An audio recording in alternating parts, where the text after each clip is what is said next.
Hello ladies and gentlemen, boys and girls, LMG here, and today we'll be taking a look at Stories, the Path of Destinies review. Yeah, I've actually played this for quite a bit. I played through about three of the stories. You actually can unlock about 25 endings, and eventually you do unlock the true ending, because you'll see in the beginning here, there's a bunch of doors that you can't open and stuff, and at first I was like, well, that's kind of weird. Yeah, there's a bunch of doors that you'll need different swords that you can forge at the workbench, and a lot of this stuff you'll see, you're like, man, why can't I get to that? As you'll find out later on, you will be kind of coming back, adventuring this. But don't worry, every time you go down kind of the same path, the stories will be different. I'll try to keep this as spoiler-free as I can. But yeah, you do eventually unlock the true ending. But actually, first of all, we'll then want to talk about a little bit about the combat. Combat, pretty important integral part of any game like this. Actually, you'll get a style of Batman Arkham series. You have fighting like that, or Hand of Fate. Also another favorite of mine.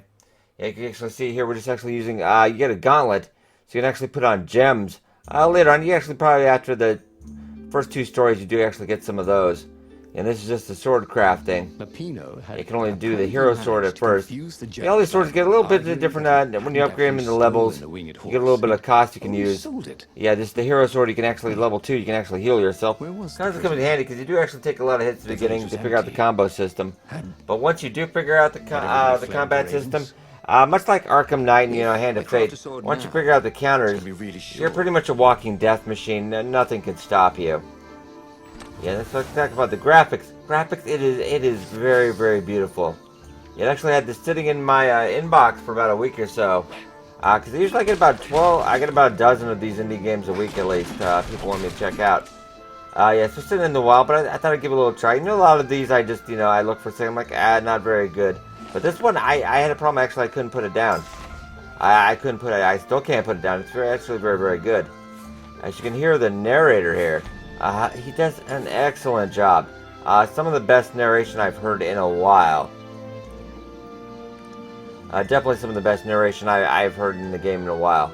It gets a lot compared to the Bastion, which I heard the voice acting was a little better than that. This one's, I think, fairly good. I do think fairly good.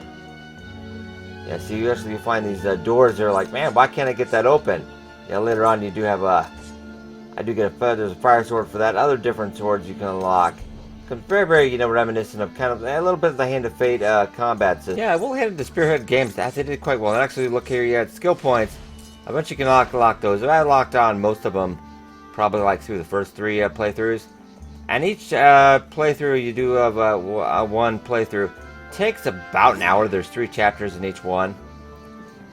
They got some nice mix of combat here. Some of the first beginning combat against a lot of these ravens you'll see. And eventually, near the end of the third one, you actually unlock a better new enemies. Now, this is just me not figuring out the combo system right away. Yeah, this will be just getting my butt kicked. But once I do figure it out. Yeah, a little slow in the uptake at first. Yeah, this is just... Ow! Brutal. Had taken the town. Yeah, but actually, one of the best thing about this too is that you die, you restart right before the combat. The game's not very punishing. Not very punishing. Like, it wants to explore the story, it wants you to progress. And there are light puzzles in this. That's not, like to pull a lever, avoid this, do that. They're nice puzzles, but there's nothing really, insanely complicated. A lot of destructible objects. Music is quite well done.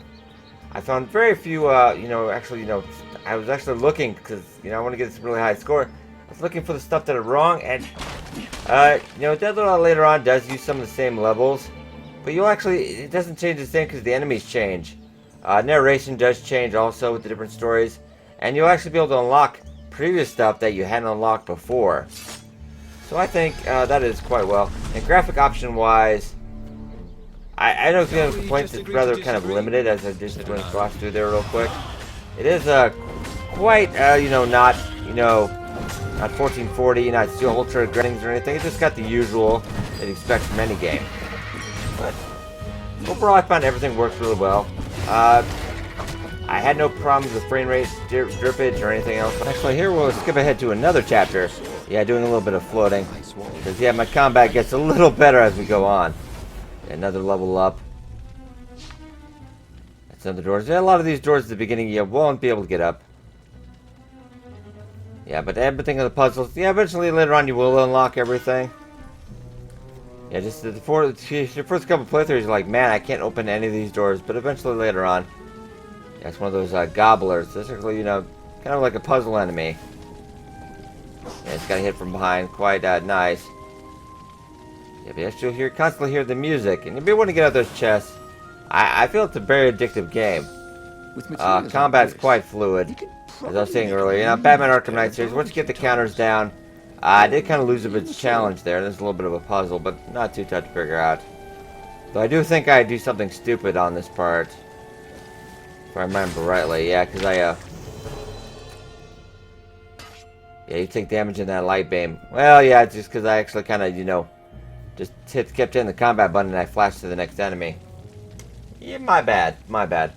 But overall, I found very people. I've heard some complaints about optimization. I have a beast computer, so I really can't say too much. But it didn't look like heavy graphic-wise requirements. I mean, unless you have like a potato for a computer, I think it should run probably pretty decent. And any bugs I've encountered have been pretty minor.